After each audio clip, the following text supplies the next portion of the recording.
Hey, business building warrior, welcome back to Silent Sales Machine Radio. I'm your host, Jim Cockrum, and we have a weekend update episode for you. As often as we can, we're going to compile some of the best moments from recent episodes, just in case you missed something, or if you want to be reminded of some of the greatest tips and strategies, some of those compelling, maybe emotional moments from some of the recent podcast episodes, some things to really get you fired up and motivated. Maybe you're going to work hard this weekend and knock out some good action on your business. Well, this is a great podcast episode to take with you, our weekend updates. These are short segments, little clips from recent episodes that you may have missed. Now, keep in mind, if you want to hear the full episode for anything you're about to hear, just check the show notes. Go to silentjimdotcom, find this podcast episode, and look for the show notes. We'll tell you exactly which episode each of our clips were pulled from, so you can go check out the full thing if you'd like. But in any case, thanks for being a listener to this show. Thanks for being a part of the growing community of people who enjoy and benefit from the Amazon and e-commerce training that we provide in this community. So one little reminder, all the great people you're going to hear today being interviewed, the discussions I'm having, they all have something in common. They are all students of the Proven Amazon course, the most established, most success-filled, most frequently updated, most cutting-edge Amazon training course that's great for anyone from brand new sellers who've never sold anything before online to some of the most advanced sellers you'll ever meet. They're all using the Proven Amazon course strategies or our coaching program. There's links to both at silentjim.com, as well as a link to our free Facebook group where we've got, as I record this, over 71,000 members who are interacting from around the world using the strategies that we teach on this podcast and in our content. So let's jump into the weekend update. Thanks for listening. We'll have brand new episodes for you very soon. So keep listening, keep checking back. Enjoy the weekend update. It sounds to me like you're in a routine where it's pretty easy for you to find new replens as you need them. Yeah, it is. I don't look for them much anymore now. Like 3 weeks ago, we hired a VA through your VA program, actually. So we've been letting him do most of our sourcing because that was taking up 80% of my time was the sourcing. Mm-hmm. So that right there, saved me so much time so that I could put more into prepping and all this other parts of the business. Sure. And how's that going working with, that's the Proven Replen VA.com program, by the way, so people know. It'll be in the show notes too, but how's it going so far a few weeks in? Pretty good. It's, they haven't done this as much as we have. So, there's some things you got to work with them on. Sure. But for the most part, they got Keepa down and all that kind of stuff figured out because I think it's Kyle. I think is the guy that trains them. That's right. And he does a pretty good job at teaching them Keepa, showing them how to input it into either Google Sheets or an Excel spreadsheet so that everything's all listed. You don't even have to look up the ASIN. Right. He links the website there for where your source is, and the Amazon website. So you just click, pops up, you open up both screens just to confirm whether or not the item's profitable, what you need, instead of having to sit there and do all the work yourself. Right. Yeah. So it's a pretty smooth process. And I know you've got a pretty high bar for the ASINs that you'll take, because for being as successful as you are, you don't have that many ASINs relative to the dollar figures you're putting up. So had your VA found some helpful ASINs in the first couple of weeks yet, or how's that? Just what's the reality? He's found a lot of ASINs. Like I told you before, I have a business partner now that I work with. He's been selling on Amazon for a little while, and I let him have a lot of them just because I can't keep up with some of them. And then I've only taken 2 of them myself, just because they're higher dollar amounts and stuff. And my business partner likes sticking with the lower sales ones or lower cost. The high velocity, lower cost. Sure. Yeah. Which I if it's high velocity, I'll jump on it with him. But for the most part, I let him have a lot of the smaller ones and I'll take the higher buy costs. Gotcha. That way he can kind of get his sales boosted and going. And, I can get mine boosted too, but through bigger items. Sure. Well, I always like to hear feedback the first few weeks in or so, kind of see how folks are settling in with their new virtual assistant. And they work only for you, as you know, but this is for the listener's sake. and we train them with the understanding they're going to work for one seller. And then you can do what you want with your leads, of course, share it with your buddy or your partner. But it sounds like they're doing a pretty decent job for you, man. That's good to hear. Yes, sir. We like I said, we like him, and he's really nice. He apologizes. Yeah, if he has an issue, he apologizes. He makes a mistake. He's like, "I'm sorry, I'll do better." So I like how they want to learn, they want to do better. Right. $4 an hour, is that the pay rate? That's what we pay him. Yep. Kyle had told us 3 to 4, and me and my buddy talked, and I don't want to pay him the low end, so we went with $4 an hour. Yeah. Yeah. Which spends like about $30, $32 an hour in their local currency right now, which is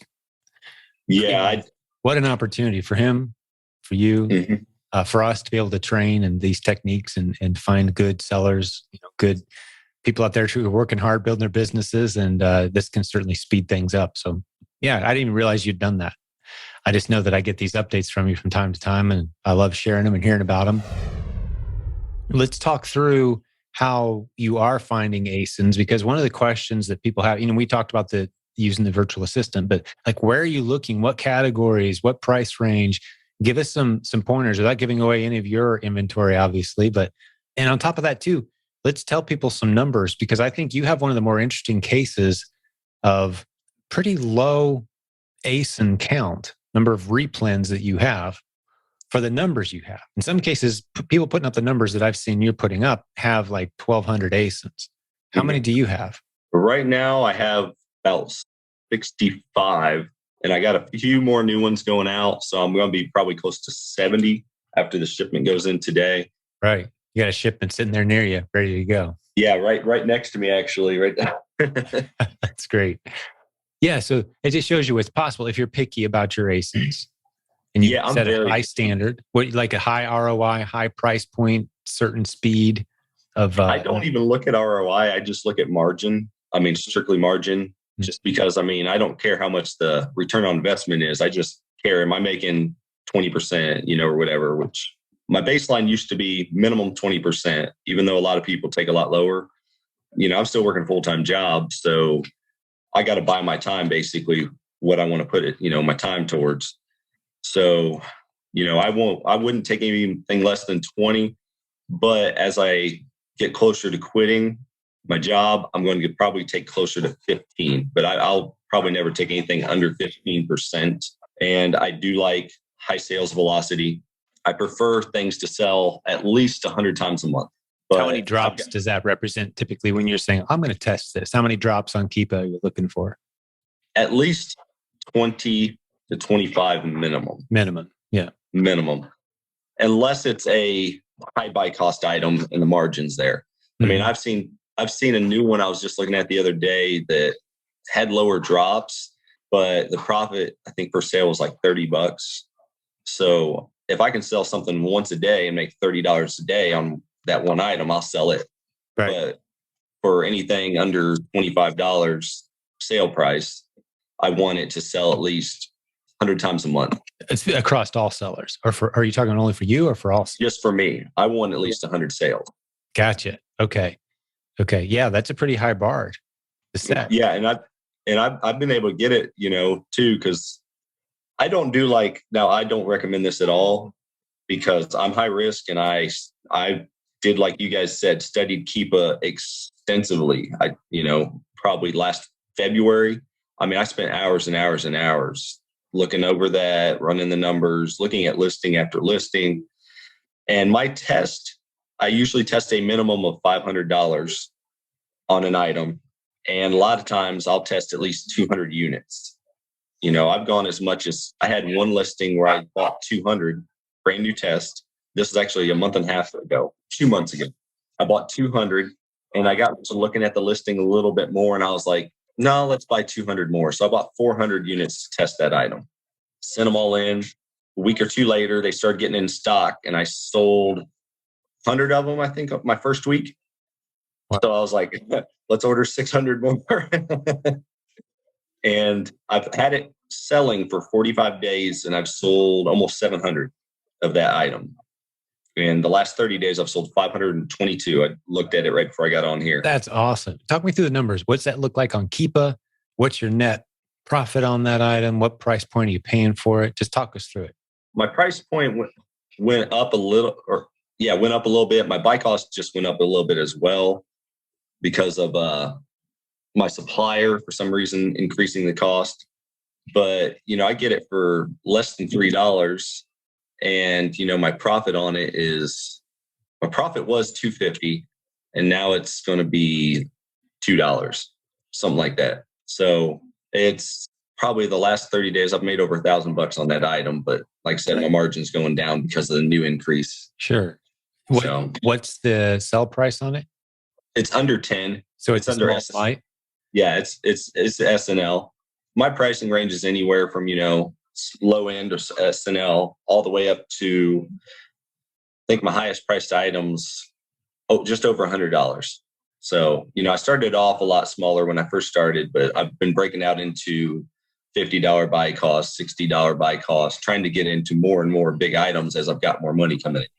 Nice. For people who don't know what small and light is, jump in the Facebook group or just Google it, look on Amazon in the Seller Central area. You can read up on it. But basically any product that you're selling for $10 or less that's under a certain size, weight, dimension, you can dramatically lower your fees by enrolling that ASIN in the small and light program. And it's just a couple button clicks and they accept or reject it. And typically they accept it. So it's a good way to save a lot of fees.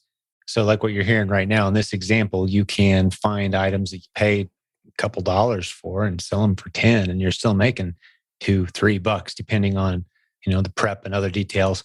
And if you find those hot items that are really flying, you can do well.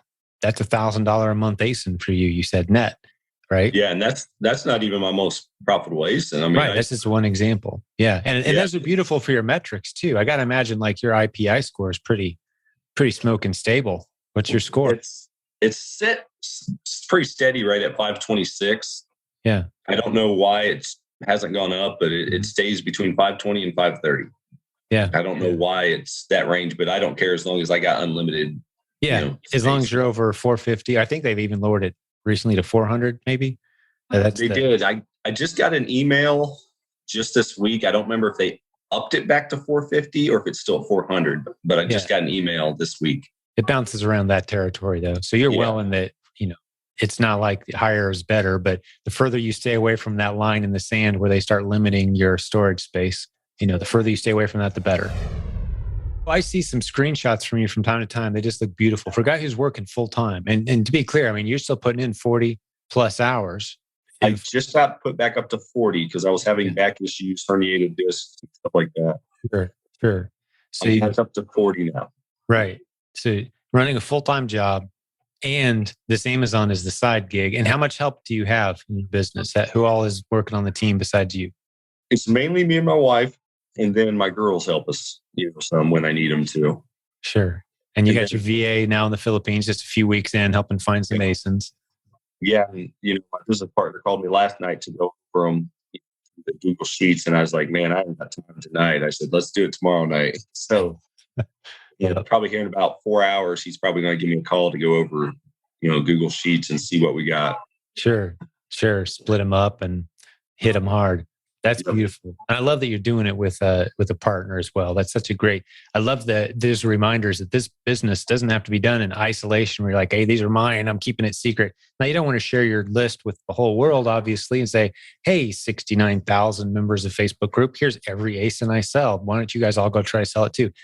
There's a degree of, if you want to keep that kind of to yourself, and maybe you share it with a few friends and you help each other out and you get on some of the same ASINs, there's nothing wrong with that. It's a beautiful way to do this business. And that's kind of what you guys are doing. Give me some numbers, man. I've seen some screenshots. This is what got you back on my radar. I'm like, I got to have this guy back on the show. So how's it going, man? Give me some months and what's your goal for the 2022? Well, my original goal for this year was to increase my sales 50% from last year. And last year I broke 400. This year I wanted to break 600. And let's see, I'll look at the 12 months. October, I hit 40 for the first time ever. And also beginning of October, we took out the two small business loans to increase our sales, which actually increased our sales 50%. November, we got up to just over 50.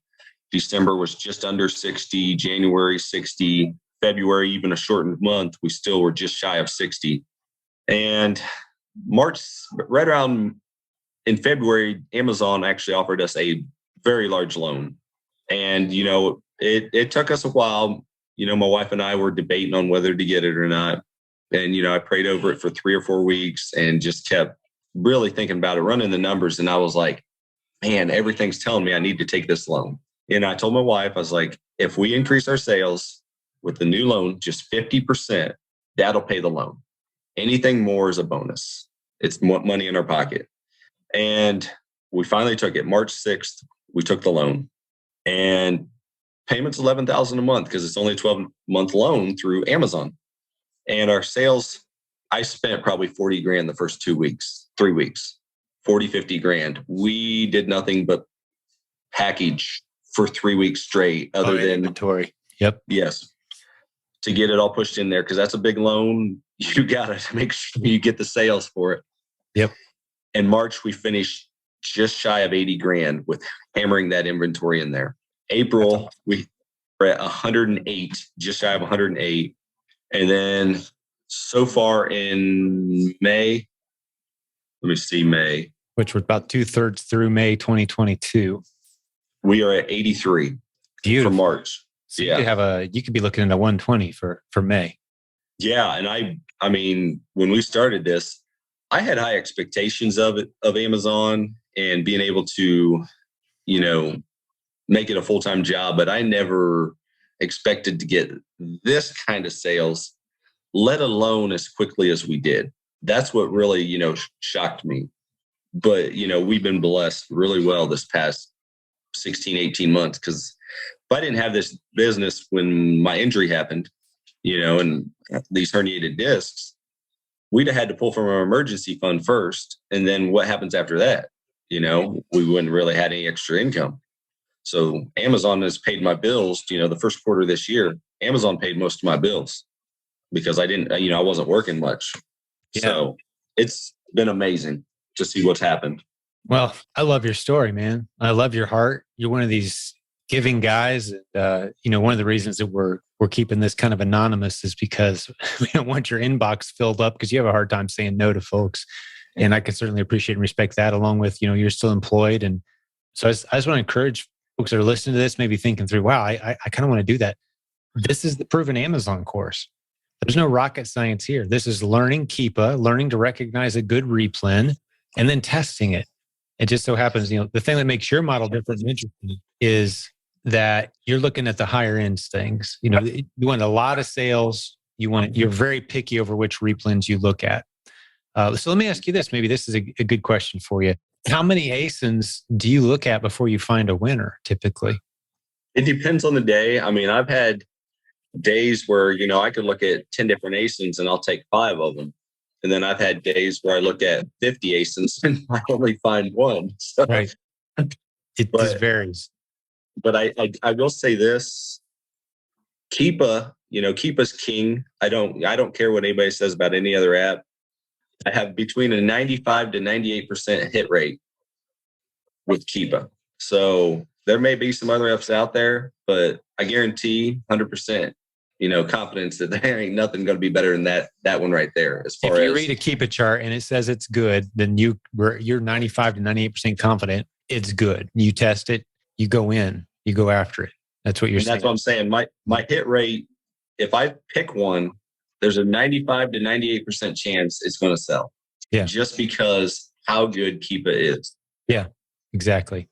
And for those who don't know what we're talking about with Keepa, if you haven't listened to very many episodes, go listen to podcast episode 369. I talk about Keepa, why we love it, what it does, why it's unique in the industry. And it's only $20. We're not trying to sell $20 a month, something like that. We're not trying to sell Keepa subscriptions here. It's a tool that does things that other tools can't do because of how they collect data from Amazon. It's almost like a secret insider tip. I was talking with another guy who's doing about $2.5 million a year yesterday. And it's like, hey, you're using Keepa, right? And he's like, how in the world does anybody do Amazon without Keepa? I'm like, I was just asking, man. Yeah. So, it really is it's an unfair advantage almost over the other sellers who aren't using it. And it surprises me how many people are paying for these $50, $100, $300 a month tools that don't do what Keepa does for $20. It's pretty amazing. We'll get back to the show in just a second, but I've got to tell you about a new sponsor to this program, Ecom Balance. They help e-commerce sellers and Amazon sellers with their bookkeeping. Your accountant is not your bookkeeper, by the way. You've got to be keeping great books. That's how you know if you're profitable or not. If you're struggling to know your numbers, you don't want to be operating on gut instinct. Our friends at Ecom Balance are there to help you out. You can go to Ecom Balance and mention that you heard about them from this program, and they'll give you 2 free months of bookkeeping so you can try them out. A link that takes you straight to the offer is, write this down, it will also be in the show notes, by the way, jimc.biz/keeper. Again, jimc.biz/keeper, as in bookkeeper. Go check them out. Check out their 2 months free offer. Tell them we sent you. Let's get back to the show. He launched into finding underserved ASINs on Amazon. And if you're new around here, let me explain what I mean by that. If you've been around, you probably know what I meant when I said that. But let me tell you what an underserved ASIN is on Amazon. That's what Ed does, our guest. So an underserved ASIN is a listing on Amazon that isn't getting enough attention. It's an easily sourced product that's being sold on a listing that doesn't have enough attention from sellers. Meaning maybe there's 2 or 3 profitable sellers there, but they're almost running out of stock or are running out of stock frequently. Or maybe it's 10, 20, 30 sellers, but they're all making a nice profit on an easily sourced product. It could be a 3-pack or a single unit of an item. That's irrelevant. The type of item, the category on Amazon is irrelevant. We teach you how to find underserved ASINs on Amazon and then begin serving those ASINs alongside the other sellers who are already there in many cases. Most cases, actually, there's other sellers. That's a huge opportunity. If you go back in time over the past couple hundred episodes of this podcast, the vast majority of them are people talking about success with that exact model, scaling to the point where they never see or touch their inventory, even in many cases.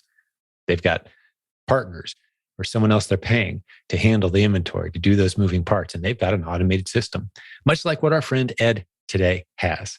Again, no exaggeration. He says he works 15 minutes to an hour a day. He's automated his systems. He shares a lot of the tools that he's using, a lot of resources. You might be scribbling down some notes and some things that he says today. He's one of these fascinating guys with a great story, no nonsense. Like I said, straight to the point. I think you're really going to enjoy hearing his story and how he's built this incredible business. So before we jump over and meet Ed, one last reminder, if you're ready to start building your story using Amazon creatively the way that we've taught thousands of others to do, provenamazoncourse.com is all you're going to need. Our Replens course is there. It's the only way to get it. Go through the training. It'll step you through as you grow. It'll open up all the other opportunities to you as well over time. You're going to benefit greatly. Just wait and hear what Ed has to say about all of this. I don't know how I ended up, but I ended up picking up Jimmy Smith's RA Replenish course and access to his Facebook group. And again, like most of the other things I've done, didn't do anything with it. Bought the thing, sat on my hard drive. Then one day I'm looking at my credit card bills. What the hell is this credit card charge, recurring credit card charge? So because it came from a name that didn't make any sense to me. I forget what it was, but I Googled the name and it's this. And I ended up getting back to the Facebook group and I go, oh, well, yeah, I bought this thing. And then I think the reason why I really didn't do anything with it, because it was called Replenish. And I was thinking Replenish was like toilet paper and soap and, that kind of stuff, as opposed to something being replenishable to me as a seller. I was thinking as something being replenishable to someone as the buyer. So anyway, before I canceled this thing, I figured I would go through the course. So I went through the course and the RA Replenish course just clicked to me. That just made sense. Just instead of having to go out and buy books, just buy a new book every day, or drop shipping where you're having a different thing every day. Now all I got to do is I got to find a couple items and just keep replenishing them. That seemed like such an easy thing. And I started doing that, mostly doing retail arbitrage, going to the stores and stuff like that. And that worked okay. I was making money. I was enjoying it, but I'm not really a guy who likes going to stores. I'll tell you that. I know when you're talking about it, you love going around to the stores and scanning stuff or looking stuff up on the phone. it wasn't that. I kind of almost felt embarrassed at the store. I'd be looking, people would be looking at me. It's like, that was not for me. But, the whole technique was working and I was making money. But then I switched over to OA, just doing the online version of that. And that's something that I really enjoyed doing. Let me take a moment here, just make sure we're keeping everyone up to speed. Okay. I'm thoroughly enjoying this journey. You're very matter of fact. I love your presentation style. Is like, yeah, this is how it is. This is what happened. No questions, right? All right, let's keep going. I love it. You're just like plowing through what I think is going to be a pretty fascinating story to a lot of people, because you've been there, done that. You've seen it all. Of all the programs you've purchased and tried, you've seen 1,000 come across your desk that you've recognized as like, the wholesale one I paid $2,400 for. Didn't do anything with that. And the one that I got from Jimmy, which I think was $29 when I bought it, that's the thing that turned the whole thing for me. Yeah. Yeah. And we pride ourselves on, the Proven Amazon course is where the Replens is tucked in. Correct. And I think it's very valid to compare it to some of the courses that cost thousands of dollars, especially when we start hearing from, you're just one of hundreds of people. I spent thousands of dollars on courses, and that's definitely the best course that's the thing that got me going. It was the most common sense. And like you talked about, like the private label stuff, I never really got involved in that. But, all that stuff is out there for thousands of dollars, where $29.95 or whatever will get you going on something that's just, doable for most people. Yeah. Yeah, absolutely. The best thing about the pack stuff is if you apply it, it will work. It's very hard to make it not work unless you don't do it.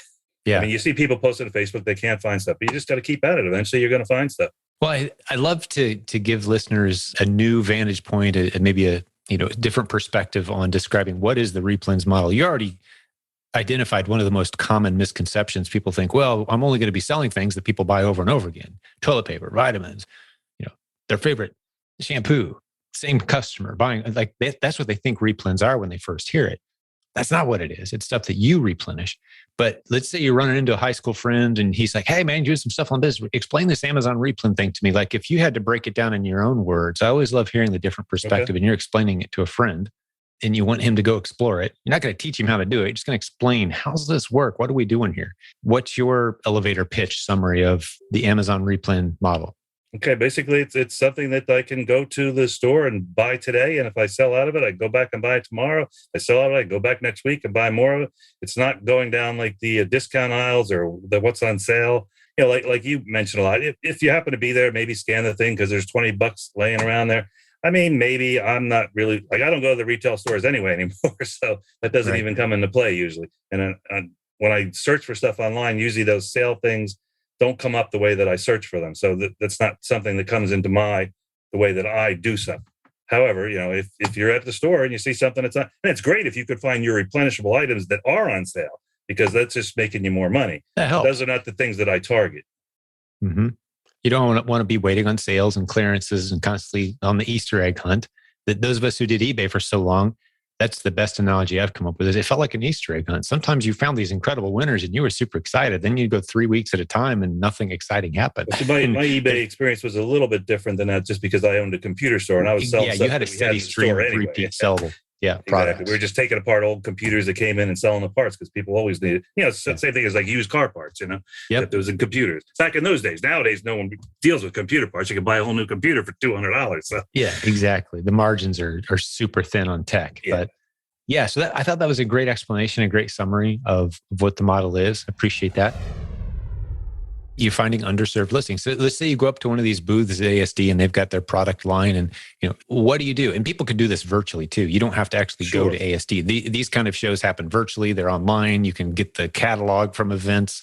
Actually, we've got before I turn you loose on that question, there's a mini course inside the Proven Amazon course, one of the mini modules we have. It's called... Trade show, no show, right? It's how to get all the catalogs from all these great trade shows that actually happen to go. Right. And then you start your sourcing journey from there. But yeah, keep it going. So the first thing I ask them is, do you sell to Amazon resellers? Because I want to get that out of the way. I'm not trying to fake anybody, pretend that I'm selling on Amazon. If they don't want to sell to Amazon, then I don't want to deal with them. So let's get that out of the way real quick. A lot of people don't. Probably like, I hear it used to be really bad in the olden days, but nowadays it's probably 50-50 maybe, or maybe a little less than 50-50. But how long does it take to ask them? Do you sell to Amazon resellers? And the next question is like, what's your minimum order quantity and what's your minimum order? Now I'm different than some of the other people probably in this, because even though I'm asking this question, I'm not really looking for a particular number. I actually want a high number. And some of them are like $2,500 because my theory is, well, if it's $2,500, there's probably not a lot of other Amazon sellers buying that thing. A lot of the people don't know too much about this. So they're looking for people that have a minimum order of like $100 or $500 or something like that. Right. So that's something that I kind of look for. And then I look for to see if I can get a price list with UPCs and prices without having to go through the whole giving them all my information to join them. Now, that's where you get, not too many of them will allow you to do that, but some of them will. I was able to get price lists from a bunch of them at ASD. And at night, I would go back to the room. I would scan these things, and I ended up getting some deals. I spent $35,000 at ASD before I even left there, just buying stuff. Did you ship it all home? Where'd you put it? Yeah, unfortunately, all these things had special stuff. And I actually had a picture that I posted in the group showing like what all these boxes looked like because they went to the top of my door. It's That's what that was. And so you started thinking, I wonder if any of these guys would send it straight to Amazon for me. Yeah, I did. That was one of the questions that I would ask them. Some of them would do that. Most of them wouldn't. None of the ones that had like good sales at the show would do that. You would have to like go back and talk to them afterwards, which I had planned on doing, but I kind of like found so many good distributors to deal with that I haven't really gotten back to do that again yet. But that's like on my list of things to do. Yeah. You wake up every day and there's 50 very profitable ways you could improve your business and it's going well. Like which one are you going to tackle? Right. I mean, that is really the journey of this business model. Yeah. Keep it going, man. So as you're meeting these distributors, you're talking to them, some of them ship to Amazon, some of them don't.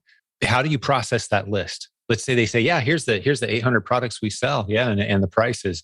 You said you kind of scan them. What do you mean by that? If they give it to me like in a spreadsheet kind of file, I use tactical arbitrage. I just import them into tactical arbitrage and it just spits me out, whatever's profitable and what's not profitable. And I only have to maybe look at maybe 50 ASINs or something like that and see if it's something that's resellable or not. That's looking only at the barcodes, which I don't want to dive into the weeds too far, but you could probably, have you ever done this yourself or maybe get a virtual assistant to look up those brand names one at a time and do a little bit of research? Or are you just hitting the list cold and just saying, hey, if the barcode matches a winning ASIN on Amazon, I'm going to jump on it? Correct. That's what I do. Yeah. So you're digging an inch deep into a 15-foot deep opportunity here from my vantage point, because, we're doing the same thing with some of our lists too. Like I don't have the time. But you could pay a $4 virtual assistant to, some of those that are immediate identified winners. Like, let's see how many ASINs this winner appears on. Are there other ASINs besides the one that's easily scanned with a tool? Because a lot of winning ASINs don't have a barcode associated with them, right? So that takes digging to find those. Not intense digging, but it takes time. Right. So you find a virtual assistant who's capable of doing those keyword research, like one of our Proven Replens VA. There's a little plug for our program. Are you using a VA yet? I have used VAs on and off throughout the years, but as I had said before, that I'm kind of like a computer guy, so I do a lot of automation using computer programs and stuff like that. So I've always found that the computer programs for me have worked better than the VAs. Oh, you can plow through so much data. I'm not saying there's not some things that a VA would be excellent to do for me, but I just don't really have enough work for them to make them useful to me. Well, my theory is, Ed, I'd like to test this theory and see if I couldn't get you excited about having someone working $4 an hour, going through those lists that you've already plowed through for let's say the low-hanging fruit. You've shaken the low-hanging fruit off the low branches. But if you give someone a step ladder and let them go up into those trees, there's a whole bunch more fruit on every one of those lists that you think you've kind of combed through already. You haven't, because the products that are winning, the brand, whatever that brand is, if you do a little search on that brand, maybe a couple of keywords, play around and scroll to page 2, page 3, page 6 of Amazon for that search phrase, you're going to find some gold, man. You're leaving a lot of gold on the table. That you could have someone while you sleep for $4 an hour wake up to a list of 15, 20 ASINs every day. It's a good day. I never really you've already come through. I mean, I knew those were out there, but I never contemplated actually going and look at those things. Yeah, it's there, dude. I promise you. I almost want to just send you a free VA to prove a point so you can get you back on here and go, yep, you're right, dude. I actually have a VA that I can use. I just haven't given her anything in the past couple months or something like that. Do it, man. Do it and let me know how it goes. Okay. If she's good at doing, that's what we train. The Proven Replens VA program, I'll stick a link in the show notes for those who don't know what I'm talking about. But that's what we train them how to do, is not just the easy research that a tool can do. Any tool can say, hey, I found a matching barcode and here, check this ASIN. But like I said, probably half the ASINs, half the listings on Amazon don't have a barcode. No, yeah. I've noticed that before, yeah. Digging, And okay. Yeah. I guess having a VA that actually knows how to do that can be beneficial also, as opposed to absolutely me having to train somebody. it's an easy 40% bump to whatever your numbers are. Easy. Okay. Because you've built the relationships, you've got the lists, and you've told us all how to do it too. Just another way. Every time I think we've kind of got a comprehensive list of all the ways to find new ASINs and do the Replen model, I add another one on. We're probably up to 30 different strategies now. You've just identified another one that, it's been there. We've never really talked about it, but it's right there. And by the way, ASD has thousands of booths, and there's dozens of these shows all over the world, any given, month probably. Right. So it's not like we're going to crowd out ASD with this opportunity. The opportunity is just so expansive. But man, let's keep your story going. Sorry to go into coaching mode there, but I think it benefits you and a lot of other people too. Some good things to think about there. That's great. Hey, thanks for listening. One last thing before I let you go. A reminder, our friends at Ecom Balance are there to help you with your bookkeeping needs. Know your numbers. Keep great books. Their bookkeeping service is free for 2 months. If you go to ecombalance.com and mention that we sent you Silent Sales Machine Radio, or mention my name, Jim Cockrum, here's the direct link if you want to write it down. jimc.biz/Keeper. Again, jimc.biz/Keeper, as in bookkeeper. Tell them we sent you. Get your books in order, know your numbers, make good decisions. Hey, we'll have another great episode for you real soon.